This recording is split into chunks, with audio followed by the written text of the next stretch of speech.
reminds me of a famous saying by John Hume. For those who are my generation, all will understand that, and he calls it whataboutery. What about if we don't get the rain? What about if we have to eat silage? So you still have to manage the grass and use the measurements that are in front of you, and there's some item there that will help you in that decision making. There's a number of factors at play. However, if we get it wrong for whatever reason, the consequences on milk production and in particular milk protein, which is extremely sensitive to grass quality, they're going to be compromised. This week I'm joined by Maher, Graze10 Programme Manager, to discuss mid-season grass quality. While we've all enjoyed the absolutely glorious spell of weather in recent weeks, unfortunately grass plants are beginning to enjoy it a little less, as the lack of moisture creates difficulty for them to grow and causes the dreaded seed head to appear. This happens every year anyway, and managing it is a serious skill to develop, made all the more challenging by virtue of the fact that no 2 years are the same.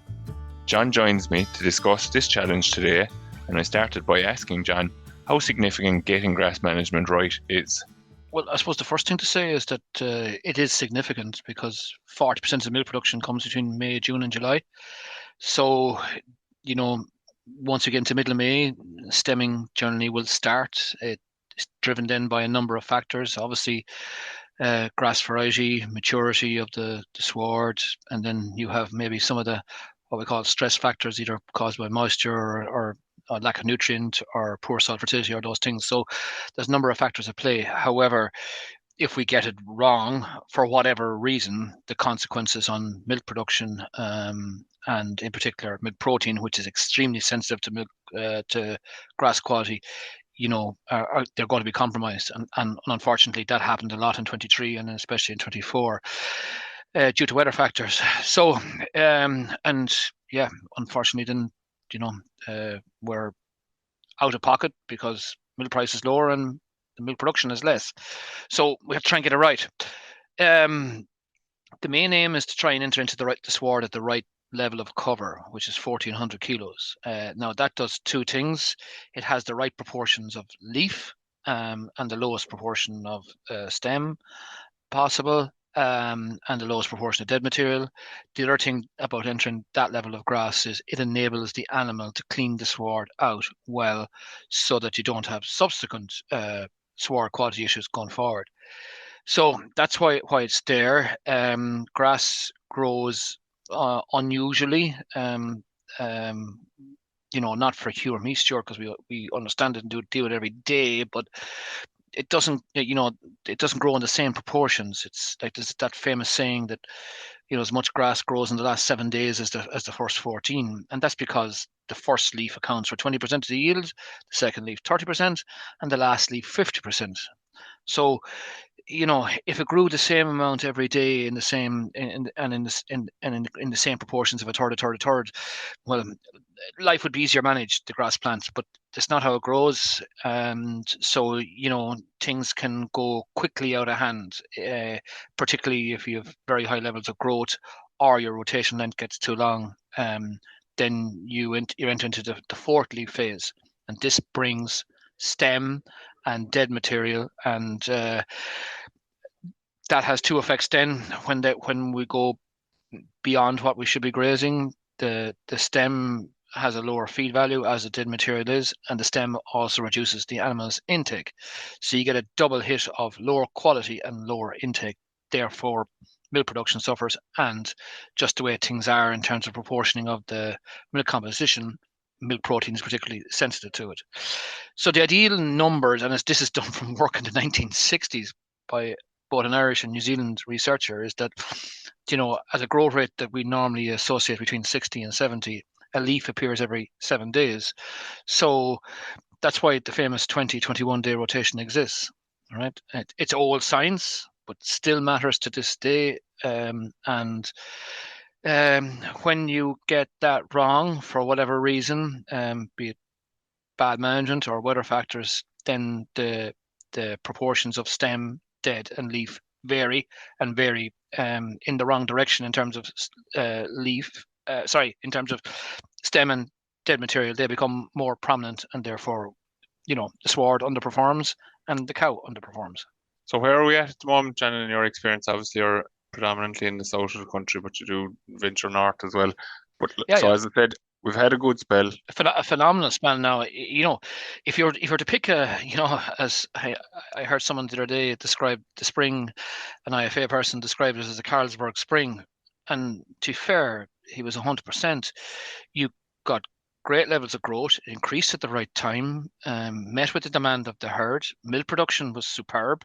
The swards were cleaned out. Everything was going, hunky dory, and flying along. However, if you take where we are, Stuart, now we're largely a month without rain, so things have changed here now, and the drier parts of the country, or drier parts of Munster in my case, or places where the rock is close to surface, then the plant is getting a little bit stressed through both a combination of lack of nutrient, but mostly lack of moisture. When it gets stressed, then it turns reproductive, and then we're at that point of where seed head becomes more dominant in the season, and it rushes into that point. So that means you have lower proportion of leaf, higher proportion of stem. You obviously have seed head, and then you will also get a higher proportion of dead material. Depending on where people are, they may or may not have gotten rain already, or they're anticipating rain to come over the weekend as we're talking at this side of the weekend. But so if the rain comes, we're back on track to a certain degree, but we've a We bit of are, work we to are, do we to are, we are, and we're not. And it's a fair question. So we must strive to graze into 1400. Now, like people like me have to, and Joe Dunphy, who works with me on Grass10 program, we have to eat a bit of humble pie here. People are grazing, a higher pre-grazing yield to try and keep the whole farm right, and in particular the grass measurements right, and the wedge right. Most of the wedges that you see on farm level now have a hole in the middle, and that's because the recovery has been poorer. So growth rate has held up better than we would have expected, which is great. There's a strong level of dew at night, which is helping things. Don't deny that. But there will be challenges there in terms of dealing with grass quality. So I suppose the first thing that someone like myself and Joe will try and do is to get, assuming the rain comes and in adequate quantities, to return to the right pre-grazing yield and get all the corrective measures then to deal with the sward quality that come at us. There will be instances, unfortunately, despite the rain coming, that the sward has already made a decision due to whatever stress factors are there, to go reproductive, and the rain will not change that decision. Once the plant has made that decision, that's it. Now, that's not the end of the world, because the main tiller or the main parts of the plant will do that anyway. Is to get all the next parts of the plant, all the other tillers that come along. And when you take out the main one, the next one comes along, and the next one comes along. What you don't want those is to turn reproductive. So as long as we get a level of rainfall, graze the right sward, this will bring a level of self-correction, right?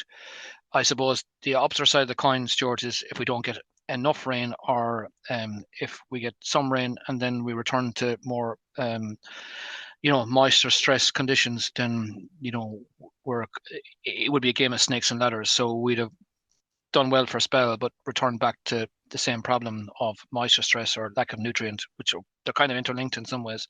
So I suppose the main objective here is to try and get back into the right grasses as soon as we can. Yeah. Yeah. Just explain your take on the lack of nutrient now. Is that because people haven't been putting something out, or because we just can't access it because of dry weather, like that it's It's just not both. So, mobile? some people, for whatever, I know fertilizer allowances are tight, except that some people have decided not to spread fertilizer. We're waiting for rain. 1 week turns into 2 weeks, 3 weeks. You see where I'm going here. You also then will have a level of nutrients that's sitting there in the soil that hasn't been accessed by the plant, if that makes sense. I admit dew would get nutrient into the soil to a level, but where the roots will get at is a different story. We all know after dry spell, when we get rain, there's a sudden you have high soil temperatures at the moment, which are well above normal. Throw some rain in that and some heat, and the bugs work overtime. You have massive release of nutrients, especially nitrogen, and we have a surge in growth rate. The nutrient piece then is twofold. Either people didn't spread it, and already the numbers on nutrients, in terms of P and nitrogen especially, are already tight. But then you also have a weather factor that the nutrient mightn't get to where it needs to be for the grass plant to access it. Yeah.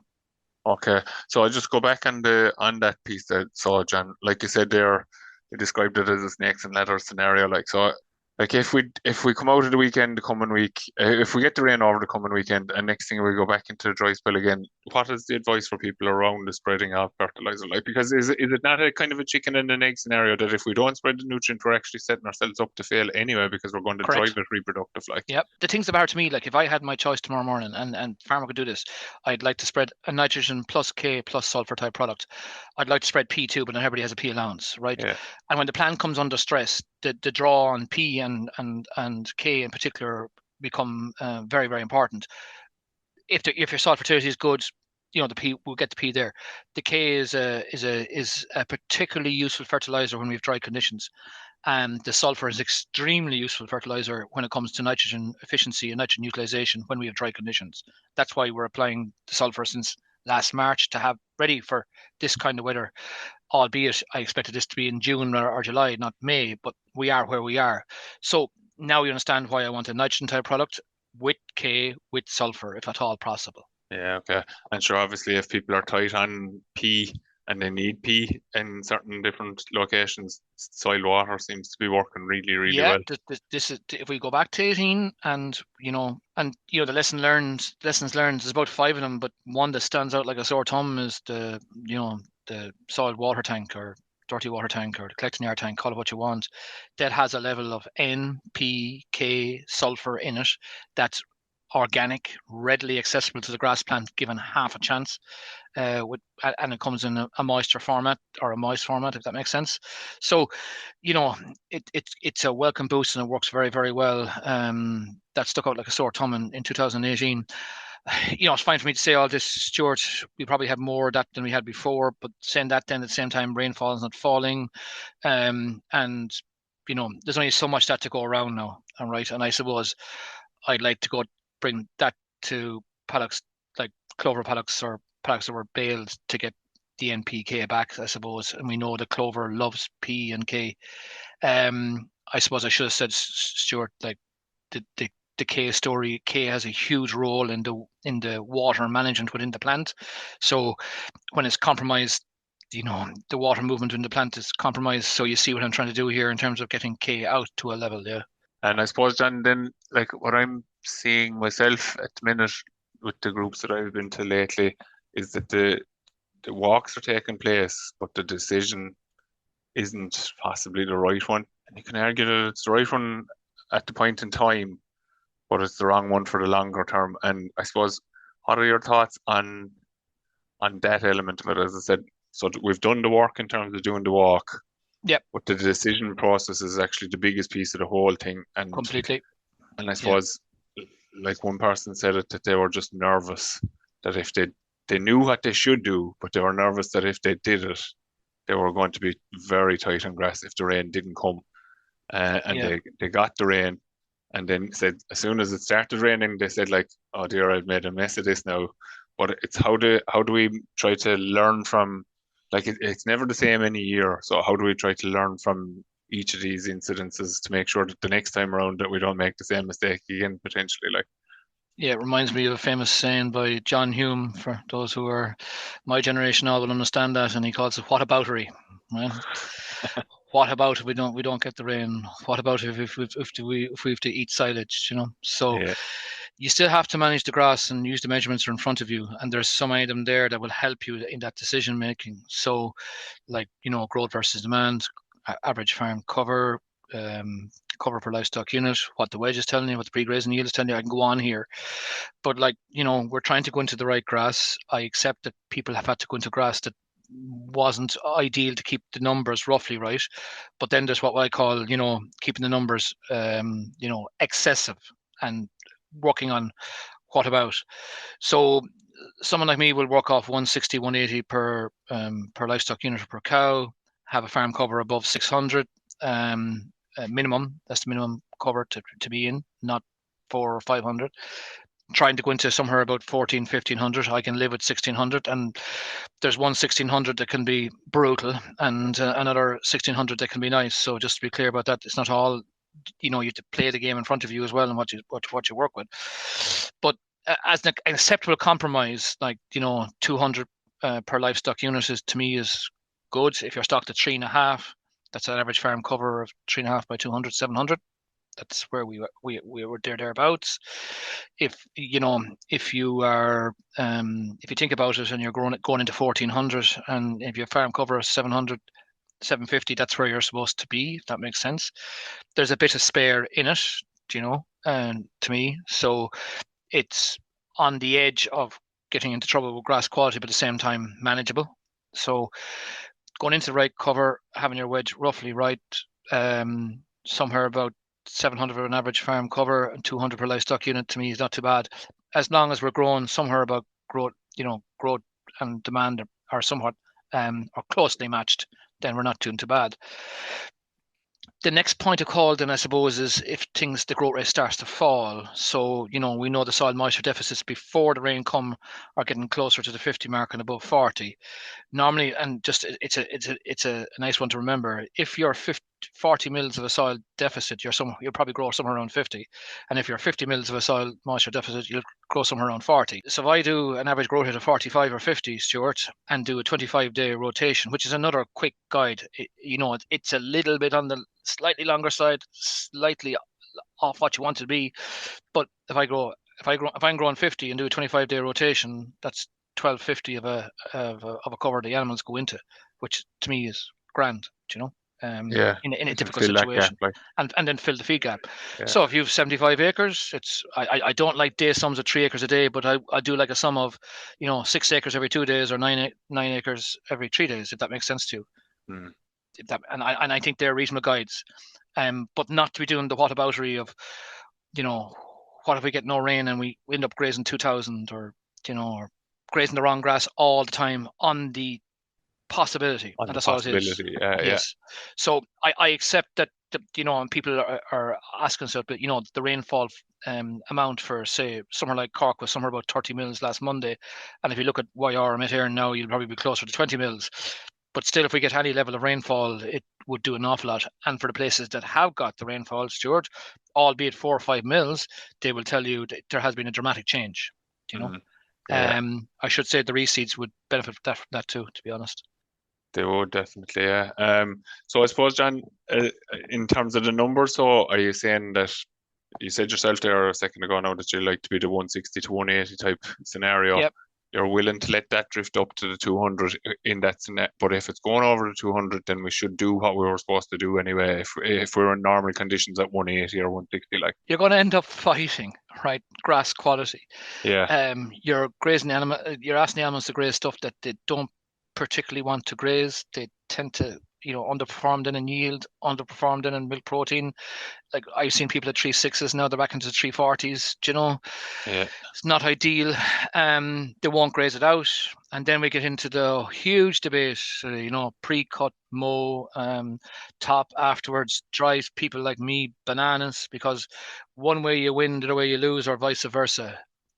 Like it's a bit like the old argument of Mick McCarthy and Roy Keane. One is right, one is wrong, and one's in one camp and one's in the other. When at the end of the day, it was the FAI was at fault. That's the way I would argue. Yeah. So if you keep the grass roughly right and the numbers roughly right, then you won't get into these huge debates of trying to fix something that's already broken, if that makes sense. So, John, I suppose, and again, it's just trying to emphasize the reasoning why we're trying to push people to do the right thing at the right time.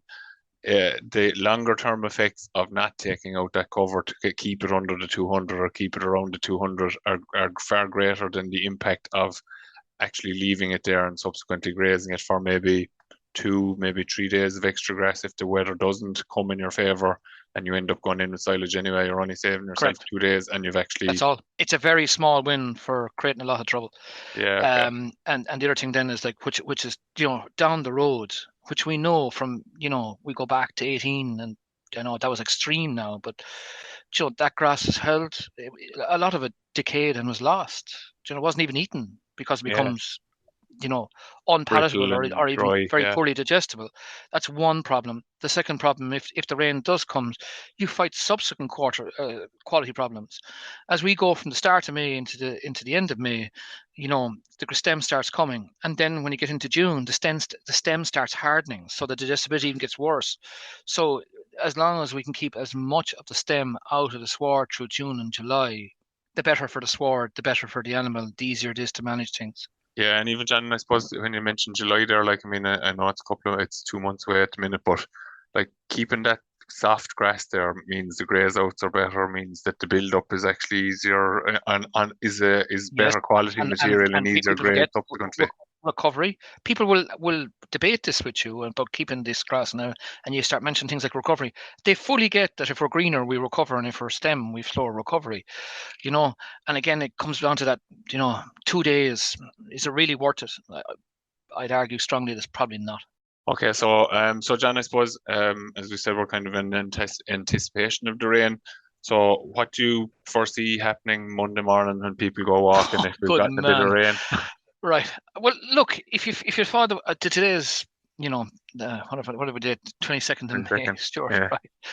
The rain is forecast to come, Sunday, Monday, Tuesday, Wednesday, Thursday, a level every day, which from a rain point of view of getting the best out of it is the best. is ideal. Yeah. I know the volumes that were forecast at the start of the week were more, and it was supposed to arrive earlier. So now it's arriving in less volume and arriving later. So I would hope that would happen. So the things then to matter, the most important thing is that we walk the farm and see what way things are before the rain comes. So then we know where we stand, right? Then we assess what the rain does for us. We also have the opportunity to catch up on fertilizer, right? For anybody who needs to do that. And there are some people on these monthly programs, and like you have to take advantage of that rainfall to get the P's, the K's, the sulfurs right, and especially the nitrogen. So, and even the soil water, it's also a great chance to get the silage ground sorted out for second cut. You have to make use of that weather. So, the three things to me, Stuart, are very quickly: one, that we walk Friday, Saturday, Sunday to know where we are, we cover before the rain comes. Whatever comes, and then we reassess, and then we have to take the actions, right? So to return to try, assuming the rain comes at the level that we expect, Stuart, right, which is beyond half an inch to me, I'll accept that at this stage. I know there was more forecast closer to an inch, but we would then try to return to the right pre-grazing yield of 1400 or 10 centimeters in height. As quickly as possible, like. Yeah. Okay, so John, I suppose like it's a whistle stop tour, but it's just a refresher for people to remind people to I suppose take the actions, really, isn't it? It's that whataboutery that you said there. Like everybody's gotten hamstrung by that. I think this year that they're, like you said, it's come early, and I would think the other challenge actually, John, and I don't know whether you'll agree or disagree with me, is that because it had come so early, there'll be corrective action maybe needed on more than one occasion over the Oh, course of the I think that's mid-season. Like, because it's earlier than normal. I yeah. think there will be unfortunately, probably more than one go at this. Yeah, to get into the right grass is a big return, for both the management of the sward, for the sward, and in particular for the alum performance. Yeah. And is it a bit of a leap of faith, John, for people to do it maybe? But I think the reward will be fairly instant if people do it. Like if they get into that good quality stuff, they'll see it within a day or two. Yeah, to me, with the modern genetics, like we're much more robust than we were, 20, 30 years ago on composition. God Almighty, I remember who said, I think it was, you mentioned his name before to me, John Galvin. I never forget him. I hope you won't mind me using his name here, Stuart, but like he'd tell you when the protein would fall, it would take forever for it to come back. There's another man who will come up with that statement as well as a certain Paddy O'Brien who farms in heavy land in Killarney and tell the same story. Like, in heavy land, when things go against you, you end up feeding silage, the protein crashes out in you, and you go back then and try and correct it, and it takes longer than you expect. So I admit the genetics are more robust, so they will recover, but just trying to avoid all those crashes is important. Just to give the numbers on it, like every 5% reduction in digestibility, or 4%, 4 or 5%, we won't argue, is going to cost you about 5% in milk solids yield, and that's twofold. In the milk solids yield, the protein will fall and the volume will fall. And we Yeah. know the protein's extremely sensitive to mid-season grass quality. So the live leaf proportion is the main thing. That the leaf proportion of the grass is what drives digestibility. And even a 5% swing or 10% swing in live leaf in the sward has a big impact on digestibility. But people wouldn't want to forget that. So it's all about, as I say, leaf. So we leave it at that. So John, and thanks for joining us on this week's episode. And I'm sure we'll be talking again over the course of the summer, I'm sure. All right. That's all for this week's episode of the Dairy Edge podcast, and my thanks to John Maher for joining me on this week's show. Don't forget to rate, review and subscribe to the podcast. You can listen on Apple and Google Podcasts as well as Spotify, and for more information go to the Teagasc website at teagasc.ie. You can also email us on our dedicated Dairy Edge email address, dairyedge.podcast@teagasc.ie. I'm Stuart Childs, and join us next time for your Dairy Edge.